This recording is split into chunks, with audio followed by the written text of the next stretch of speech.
সকালবেলা ঘুম ভাঙলেও উঠি না। কারণ কি বলুন তো?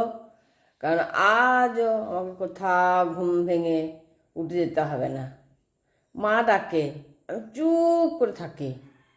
বাবা চোখে তাকিয়ে পাশ কাটিয়ে চলে যায়, মানে কিছু বলে না। কি বলবে? আমি ঘুম থেকে উঠে কোথায় যাব? আমি তো বেকার ছেলে, আমার তো স্বপ্ন চাকরি করার। আমি তো চাকরি পাচ্ছি না, তাহলে আমি ঘুম থেকে উঠে আমি কী করবো? ঘরের দেওয়ালে টাঙানো সার্টিফিকেটগুলো শুধু মনে করিয়ে দেয় আমি এখন কারও প্রয়োজনীয় নয়। বন্ধুরা চাকরির খবরও দেয়, যে আমার বন্ধু বান্ধব আছে তারা আমার চাকরির খবরও দেয়। ও অনেকে বলে তুই পারবি না, তোর দ্বারা হবে না। আর আমি হাসি কেন বলো? কারণ আমি ভেঙে পড়া।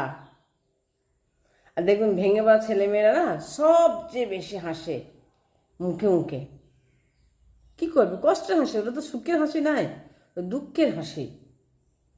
এই যে সবাই অবহেলা, তাচ্ছিল্য, তুচ্ছ তাচ্ছিল্য করছে, তার হাসি। আমি এখনো স্বপ্ন দেখি দেখি একটা ডেস্ক, একটা চেয়ার আর এক কাপ চা হাতে নিয়ে বসে থাকা নিজেকে দেখি। মা একদিন বলছে আজ আমার ছেলেটা অফিসে যাবে। আমি স্বপ্ন দেখছি এটা কি।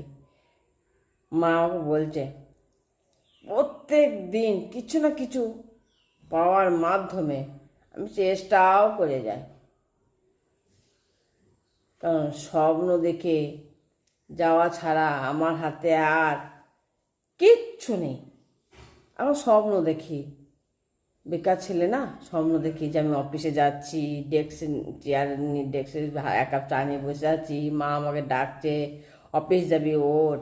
এটা আমার স্বপ্ন দেখছি। বেকার ছেলে, বেকার ছেলের স্বপ্ন ছাড়া তো আর কিছু মানে সত্যি হয় না।